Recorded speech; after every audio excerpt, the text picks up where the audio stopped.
Calvinism claims to preach the true gospel, but the Jesus it presents isn't the Jesus of Scripture. In part one, we explained how their system removes him as the life and the way to the Father. That was only the beginning. Today, we're going even deeper. We'll show how Calvinism denies Jesus as the source of receiving the Holy Spirit, and why, when you replace the real Jesus with a hollow Christ, the gospel left behind loses all its power. And there's another danger we need to talk about. Far too many reject Calvinism with their words, but still affirm those who remain in it as saved, brothers in Christ. It doesn't work that way. You cannot deny the system and endorse the gospel that system produces. That's not just careless, it's dangerous, because you cannot separate the identity of Jesus from the message that saves. And real quick, if you're looking for clear biblical truth that lines up with God's word, subscribe to the channel, hit like. It helps more people hear this, and it keeps you connected as we walk through these hard but important truths. Let's get into it.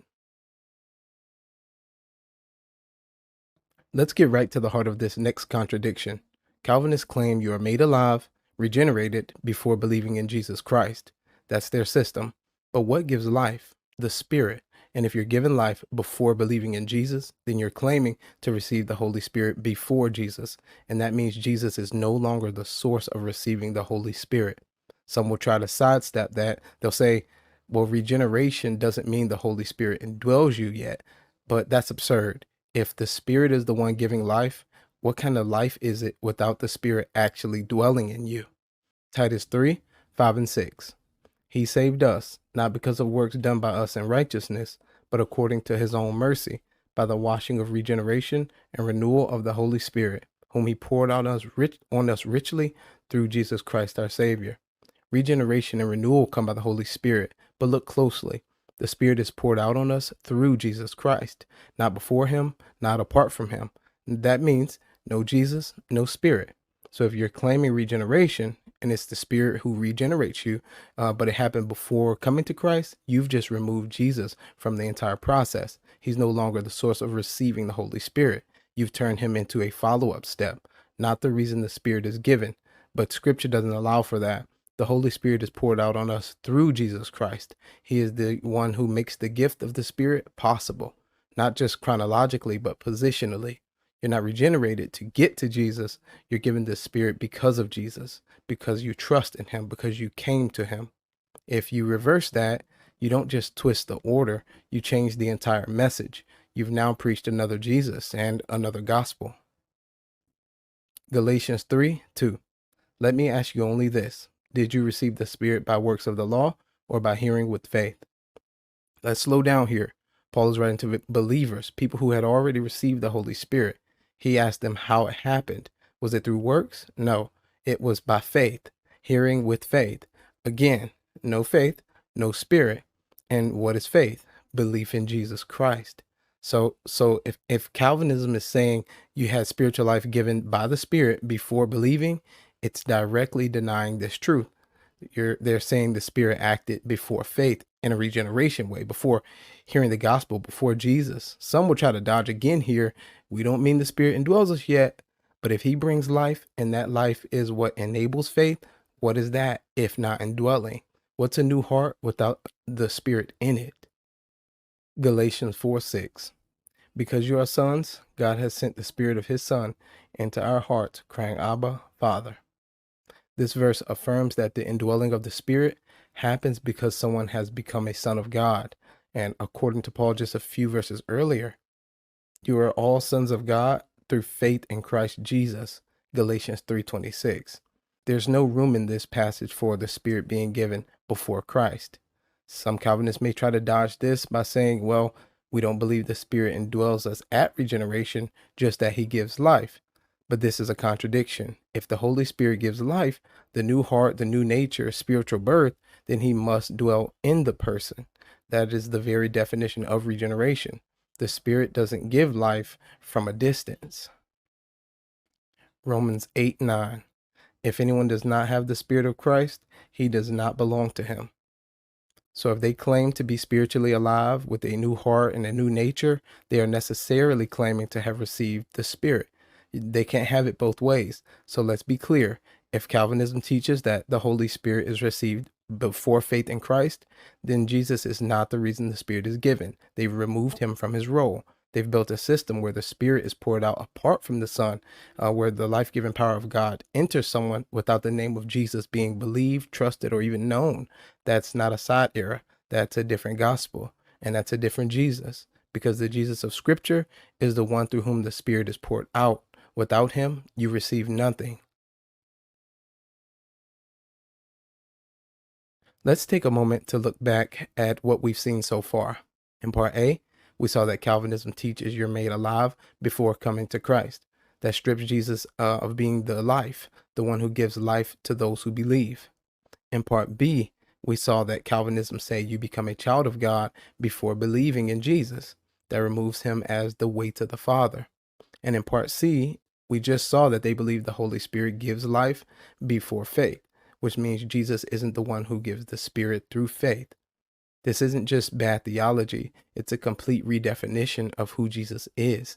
Because if Jesus isn't the life, isn't the way, and isn't the source of receiving the Holy Spirit, then who is he? Picture this with me. You have the outline of Christ, but nothing inside. No life, no way to the Father, no Spirit to give. If you take away the life, remove the way, and strip out the Spirit, what's left? Just a name, a shell, a hollow Christ, not the I am, just a word. Jesus didn't say he simply represents the truth. He said, before Abraham was, I am. And earlier in the same chapter, unless you believe that I am, you will die in your sins. He was pointing back to Exodus 3:14 when God told Moses, I am that I am. This isn't symbolic language. This is deity. This is Yahweh, the eternal, self-existent God. But the Jesus presented in Calvinism doesn't fit that identity. The Jesus who doesn't give life, who isn't the way to the Father, who doesn't pour out the Spirit, that Jesus isn't the I am. He's not God. And if the Jesus you believe in doesn't do what Scripture says Jesus does, then what Jesus are you trusting in? We've just laid out how the Jesus of Calvinism doesn't align with Scripture. Doesn't give life, he doesn't lead you to the Father, he doesn't pour out the Holy Spirit. So now we have to ask, can that Jesus save anyone? Was that Jesus the one Calvinism describes, sent by the Father to save the world? Do any of these pertain to the Jesus presented in Calvinism? Was he born of a virgin, as Isaiah prophesied? Did he live a sinless life? Did he fulfill the law and the prophets? Did he die for our sins? Did he rise again for our justification? Did he reconcile us to the Father? Does he give eternal life to those who believe? Is he seated at the right hand of God, interceding for us?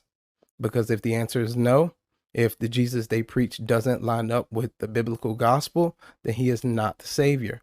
And if he's not the Savior, then their gospel isn't the gospel. It has no power. It brings no life. It offers no salvation. The power of the gospel doesn't come from the right language. It comes from the right Jesus, the true Jesus. And if you remove him, if you replace him with a version that doesn't give life, doesn't bring you to the Father, and doesn't pour out the Spirit, you've emptied the gospel. There is no salvation and a message that leaves out the real Christ. And there is no true Christ in the gospel of Calvinism. Now, this next part isn't just for Calvinists. It's for anyone who says, yeah, I think Calvinism is wrong, but I still believe they're saved. You'll hear it like this. They believe in salvation by grace through faith in Christ. We just disagree on the details. Or they preach the gospel with a few flaws. But friend, that's not how the Bible treats false teachings. Paul didn't say they preach a good gospel with a couple of issues. He said, if anyone preaches a different gospel, let them be accursed. He didn't say to walk in unity despite major disagreements. He said to mark them, warn the flock, and contend for the faith. If someone preaches a different Jesus, and Calvinism absolutely does, then the gospel they preach is a different gospel. It doesn't matter if the wording sounds right. If it's built on a false Christ, it cannot save.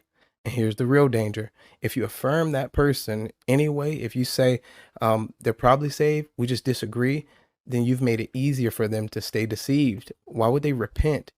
Why would they let go of their system if you don't believe in it but still say they're saved? Then why would they even reconsider? Scripture says, have no fellowship with the unfruitful works of darkness, but rather expose them. In Ephesians 5:11, you don't correct the false gospel by coddling it. You don't rescue people from deception by affirming them inside of it. Truth requires confrontation, especially when souls are at stake. Think about this. Even Peter was publicly rebuked by Paul in Galatians 2, not for preaching a false gospel, but for hypocrisy that led others astray. Peter believed the true Christ. So if Paul rebuked Peter that sharply, how much more should we confront those who preach a false Christ and another gospel? Now, to those wrestling, doubting, or wondering, maybe you're not a hardened Calvinist. Maybe you're newer to the faith and you've been introduced to Calvinism, but something doesn't seem to sit right. Or maybe you've been watching from the outside, searching for truth after coming out of maybe the charismatic movement or Catholicism, and you've been told that Calvinism is the most biblical thing out there. I know what that feels like. When I was new in the faith, I ran into Calvinism and thought it had to be true, but it wasn't. If this video helps even one person walk away from that and to the true Christ, it's worth it. We've walked through what the false Jesus of Calvinism looks like. The one who doesn't give life, the one who doesn't bring you to the Father, and the one who doesn't pour out the Spirit. Now, I want to show you the true Jesus, the great I am, the Son of God, God the Son. Let's go straight to the foundation. Here's what Scripture says about the true Jesus, the one who does fulfill every part of the biblical gospel, and while salvation is only found in him. Sent by the Father. Jesus wasn't acting on his own. He was sent by the Father to accomplish the plan of salvation. Born of a virgin. This wasn't just a miracle. This fulfilled prophecy and proved his divine nature. Lived a sinless life. He lived a life none of us could. Perfect, sinless, fully obedient.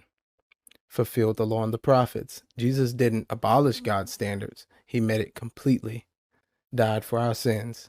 The penalty we deserved, he bore. His death wasn't random, it was substitution. Rose again for our justification. The resurrection proved his sacrifice was accepted and gives us new life. Reconciled us to the Father. We weren't neutral, we were enemies. Jesus made peace by his blood. Gives the Spirit to those who believe. The Spirit isn't given apart from Christ. It's through faith in him. Seated at the right hand of God, interceding for us. He's not distant. Right now, he stands as our advocate and high priest. This is the Jesus who saves.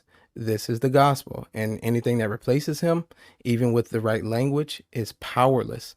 Romans 1:16 says, the gospel is the power of God unto salvation to everyone who believes, not to everyone who's secretly born again or some mysterious elect, to everyone who believes. And what is that gospel? Paul says in 1 Corinthians 15, Christ died for our sins, was buried, and rose again on the third day according to scriptures. That Christ, the one revealed in scripture, is the life. He's the way. He is the truth. He's the one who gives the Spirit through faith, not before it. And he is the light of the world. No darkness, no confusion, no systems, just truth. So what do you do if you've believed a lie? If you've trusted in a version of Jesus that doesn't align with scripture? If you believe you had new life without coming to the Son? Then it's time to repent of your unbelief, meaning to change your mind, to turn from deception and run to the truth, to believe in the one true Jesus Christ. He's the only way, the only truth, and the only life. That unless you believe he is the I am, you will die in your sins. But if you believe, you will live. Hold tight to the real Jesus, not the one wrapped in systems, the one scripture actually reveals, not a theological formula, not a reformed interpretation, the true Son of God, the Savior of the world. And if this video helped bring clarity, don't keep it to yourself. Share it with someone who needs to hear the truth, and subscribe if you haven't already, because here we don't just talk theology, we proclaim the truth clearly, boldly, biblically. Cling to Christ, the real Christ. This is Gospel Clarity.